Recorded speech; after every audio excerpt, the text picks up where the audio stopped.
Merhaba arkadaşlar. Bugün hurma sirkesi kuruyorum. Cennet hurması dediğimiz bu hurmalardan. Burada yaklaşık 2 kilogram kadar hurma var. Bunları yıkadım. 4-5 saat kadar beklettim. Çünkü meyve yıkanıp kuruduktan sonra probiyotik bakterilerin açığa çıkması için minimum 4 ya da 5 saat kadar bekletmek gerekiyor. Sirke yaparken sirkemizin kaliteli bir sirke olabilmesi için birinci kuralımız meyvelerimizin doğal ve ilaçsız olması. Bunlar da tamamen olgunlaşmış doğal ve ilaçsız meyveler.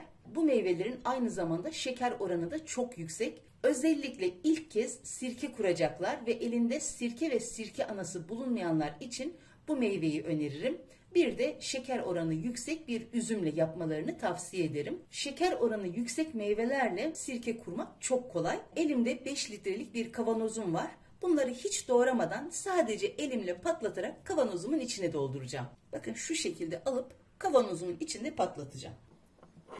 Elimizde böyle ezmemiz yeterli. Şimdi diğer meyveleri de aynı şekilde eziyorum. Hurmaları kavanoza doldurdum. Yine sirkede en önemli kurallardan biri de doğal ve ilaçsız meyvelerin yanında kaliteli bir su kullanmak. Sirkede kullanacağım su hazır içme suyu. Mutlaka siz de hazır içme suları veya kaynağından çıkmış temiz pınar suları, arıtılmış su ya da musluktan akan suyu kaynatıp o şekilde sirkelerinizde kullanabilirsiniz. Şimdi meyvelerimin üzerine hazır içme suyuyla dolduruyorum. Kavanozun dolumuna 4 parmak kala su ilavesini kesiyorum. Tamamen doldurmuyorum çünkü meyvem de çok yoktu. Bu kadar su yeterli.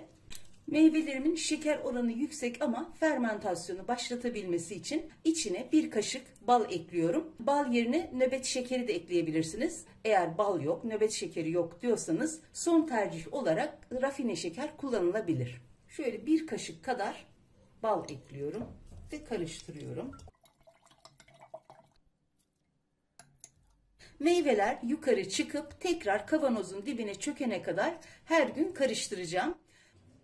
Sirkemin üzerini hava alacak şekilde bir tülbentle kapattım. Tülbentin kaymaması için şöyle bir lastikle de sabitledim. Günün tarihini üzerine atıyorum. 14-11-2023. Bu şekilde sirkemi rahatlıkla takip edebileceğim. Sirkemi oda sıcaklığında karanlık ve havadar bir yerde her gün düzenli karıştıracağım. Eğer karanlık bir ortam temin edemezseniz üzerine bir örtüyle veya bir sofra beziyle kapatarak yine o karanlık ortamı sağlayabilirsiniz. Merhaba arkadaşlar. Hurma sirkesinin 24 saat sonraki hali bu şekilde. Dikkat ederseniz bütün meyveler yukarı çıkmış. Şöyle karıştırdığımda da köpürmeler başlamış.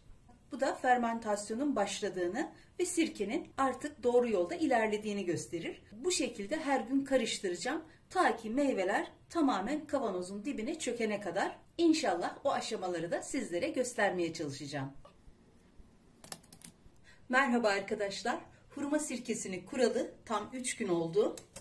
Görüyorsunuz meyveler yukarıda, su aşağı kısımda. Karıştırdığım zaman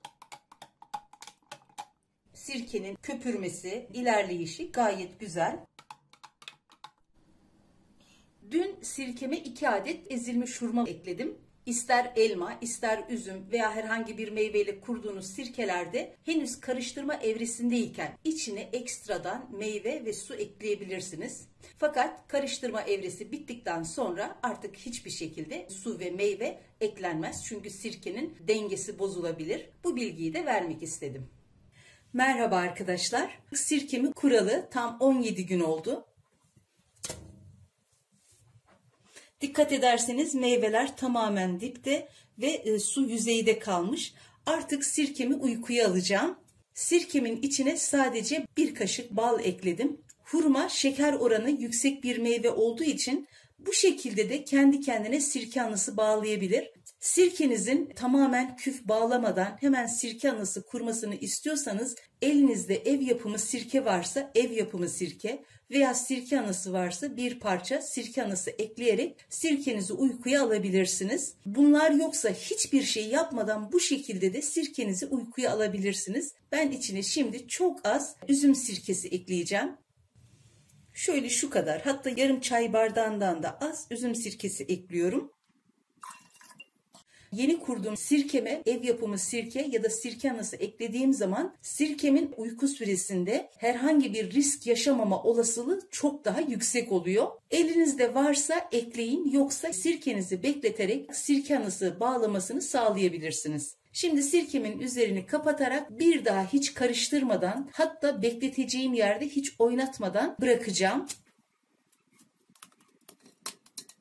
Sirkeyi bekleteceğimiz ortamın oda sıcaklığında olması, karanlık olması ve hava sirkülasyonunun olduğu bir ortam olması gerekir. Çünkü sirkenin şu anda üstüne bu örtüyü örttüm ama üzerine tekrar daha büyük bir örtü örterek hem karanlıkta kalmasını hem de çok fazla buharlaşmamasını sağlayacağım. Bu şekilde artık sirkemi uykuya alıyorum. Merhaba arkadaşlar.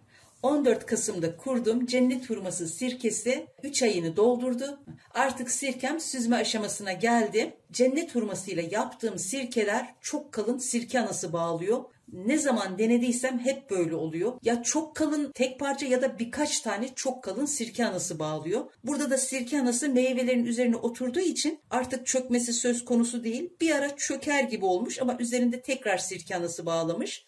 Şimdi sirke anasını alıp sirkemi süzeceğim.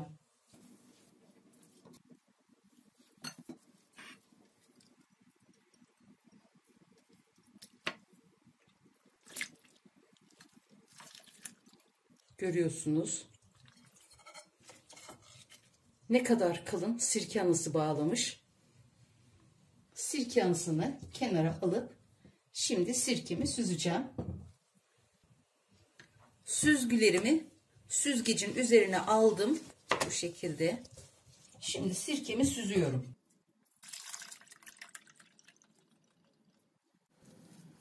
İçinden hala sirke anaları çıkıyor.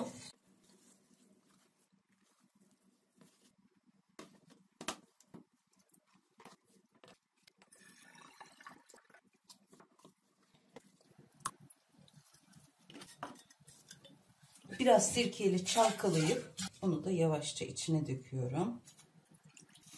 Hurma sirkesinin tamamını süzdüm.